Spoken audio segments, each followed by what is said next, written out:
When it comes to the sculpting process, most of the real progress happens in the early stages, the blocking and the foundations really. That's where the big decisions are made. Detailing is the easy part, so today I'll share some essential do's and don'ts that will help you nail your sculpting workflow from the ground up.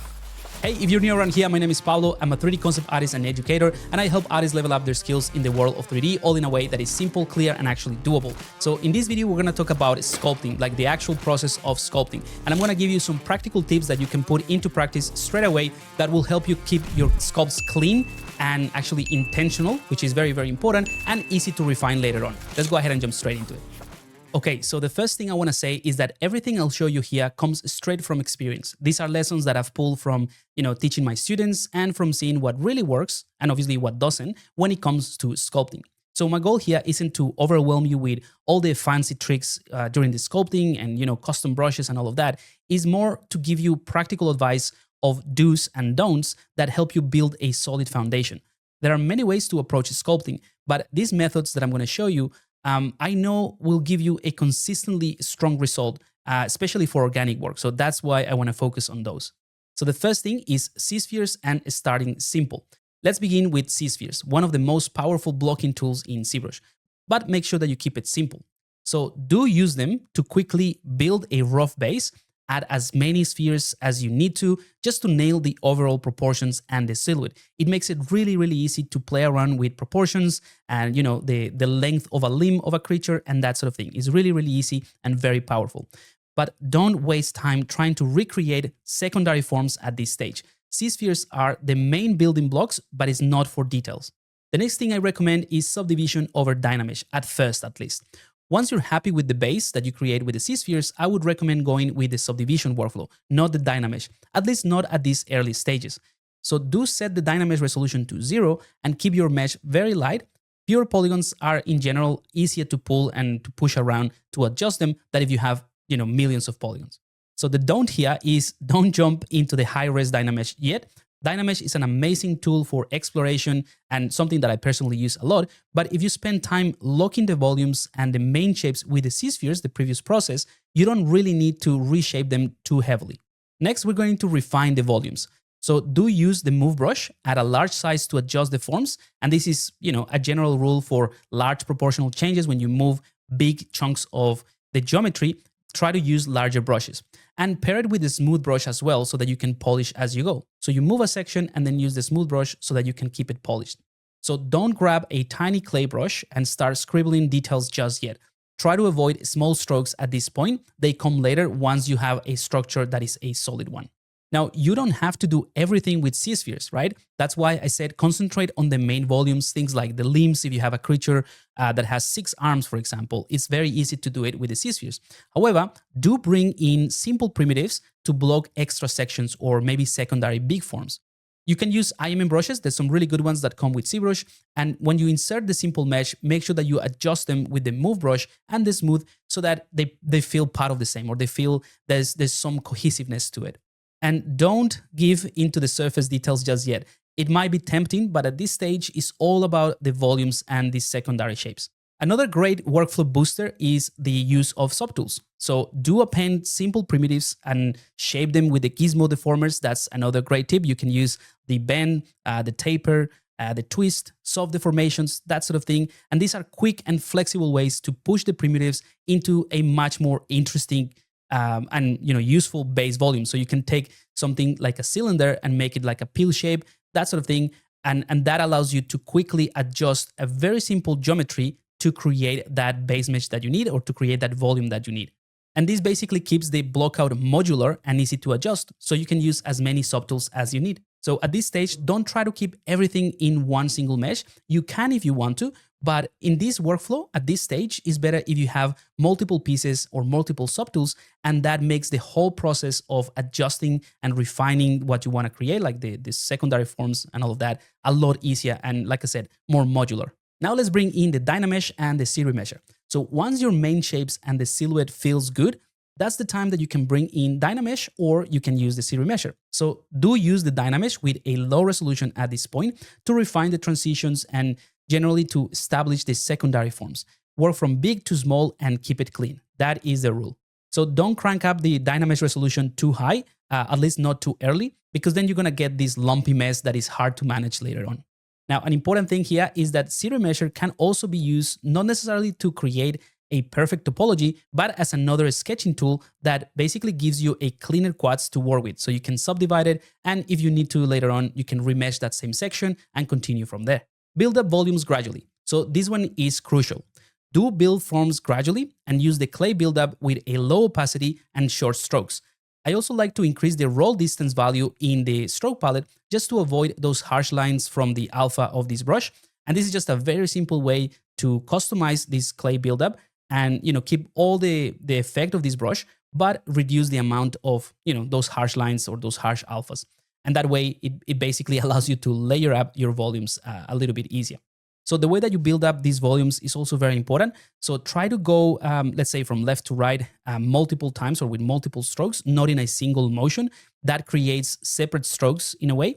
And then you can do the same thing, but perpendicular to those brushes. So that allows you to gradually build the volumes, but keep the surface relatively clean or easy to polish. Once you bring in the smooth brush, you can just go ahead and clean that up a lot easier than if you press really, really hard just to build the volume quickly. So make sure that you do it gradually. That is the big takeaway here. So as a way of summary for this buildup brush, don't try to sculpt muscles or shapes in a single stroke. That is the caveat, right? So instead, make a couple of strokes in one direction, then refine with smaller strokes perpendicular to them, and this will build a cleaner volume, or like I said before, just allows you to refine it easily or clean it up easily. Now, keeping surface clean, this is another must. So do smooth constantly as you go and override messy areas if you need to, but keep the surface neat and the shapes readable at all times. Don't get precious about early cuts or lines at this stage.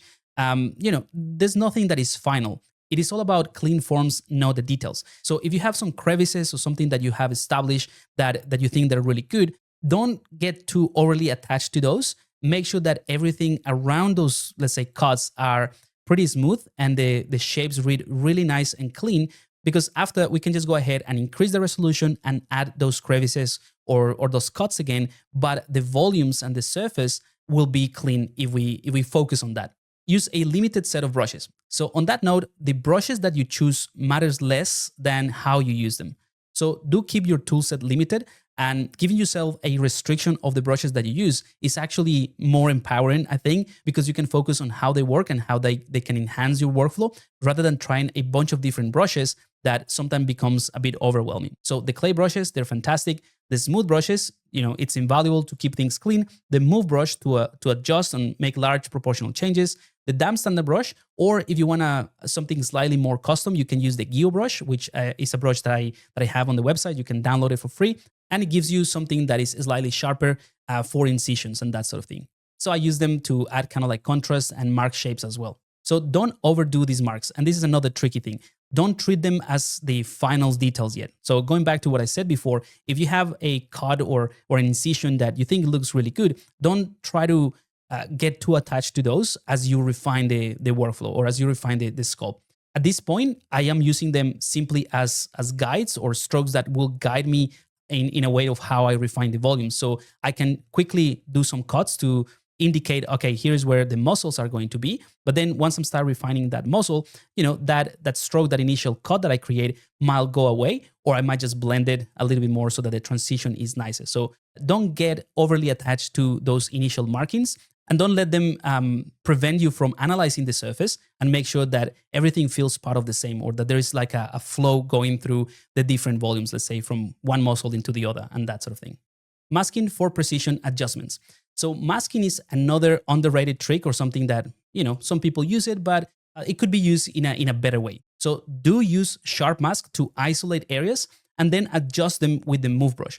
After you've done that, you can re-Dynamesh if needed, if it is like a really strong change, and then you can go ahead and smooth to blend that transition. So the advantage of using a sharp mask is that it sort of forces you to be more intentional, because if you have a soft mask, yes, you can create the effect, and yeah, you can pull some areas to increase the volumes, and it works. But if you have like a very sharp mask, and this is kind of like giving yourself a restriction, then what you do has to be more intentional, so that when you change things or when you move that section that is being masked or unmasked, the effect is more evident and more clear.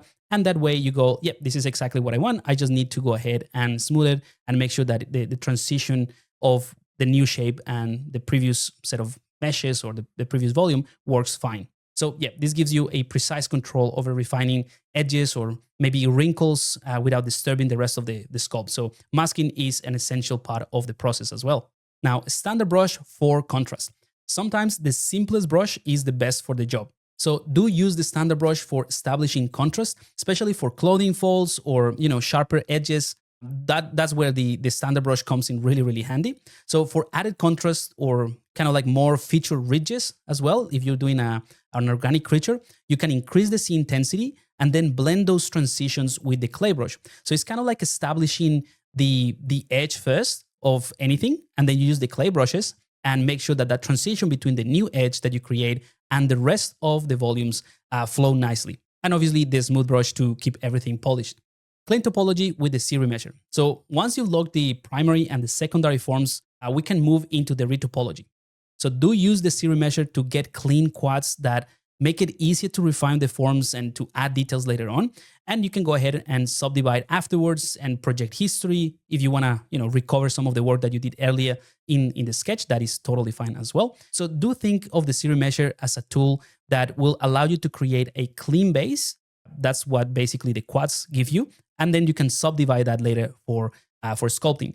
Don't get bogged down with the idea that the ZRemesh has to give you a perfect topology for animation, right? If all you're doing is, 3D printing or for concepts, as long as the topology is good in terms of like the distribution of the quads, you will be able to subdivide afterwards, like I said, and add as many details as you want. And that is what we need. So again, don't obsess over the perfect edge flow at this stage. Evenly distributed quads is good enough for sculpting, and that's the goal here. So save the perfect loops and all that theory about topology for animation-ready meshes if your goal is to create a mesh for animation or for a super optimized way of presenting your meshes for video games, right? But right now, we're just concentrating on the sculpt itself. Work with subdivision levels. So subdivision is your friend at this point. So once you have them, use the lower levels for big proportional changes and the higher levels for polishing and the surface refinement. Don't stay stuck at the highest level to do everything, because you're going to lose that flexibility. The ability to move up and down in the levels of subdivision is one of the ZBrush biggest strengths. Add and enhance details and as much as you need to, but just keep this in mind. They won't save a bad sculpt. This is the reason why I've put so much effort or emphasis into make sure that the foundations and the blockout of any sculpt is done correctly before you move into these details. So this is more of a mindset tip more than anything. So don't move into the detailing until you're 100% happy with your primary and secondary forms. That's kind of like the biggest rule of thumbs. The details won't fix a weak sculpt or bad shapes. They will just highlight them, right? So if you have something that the underlying structure is not correct or it doesn't feel right, adding a bunch of interesting and intricate details is only going to highlight how bad those weak shapes are. So if you have a strong foundation, the details are just going to enhance it. So here's the simple rule of thumb. As I mentioned, whatever details you add at this point will only enhance the surface quality and make your sculpt more interesting. But they're not going to change the outline and they're not going to change the silhouette of your character. And that's why it is so important to lock in those big shapes or these primary forms or secondary forms first before you move into details. So on a positive note, do think of details as surface enhancement or like the quality of the surface. A good sculpt should already look strong and you can read well everything in the sculpt even without the details. Use custom brushes, but use them wisely. Now, when it comes to adding details, do take advantage of the custom brushes. I have a bunch of packs as well of custom brushes that I've created for my projects. They are fantastic for speeding up workflows, but that's pretty much it. Don't rely on custom brushes to do absolutely everything for you. Think of them as helpers or like any custom brushing as a way to improve or make your workflow faster, but not as a replacement for deliberate sculpting. And I think that's the key word here, that the custom brushes are great for generating details or helping you speed up the workflow in general, like I said, but they won't replace that sort of like intentionality that you do when you do manual details in a way. So if you stamp or if you drag a brush across the whole surface and call it done, then the results would look random and unintentional, right? But if you focus on what the custom brush can give you and then work around those details, or having a very distinctive set of feature details, then you can use the custom details or the custom brushes to enhance those features. So that brings me to my next tip. So establishing feature details first, and I think that's how I generally work.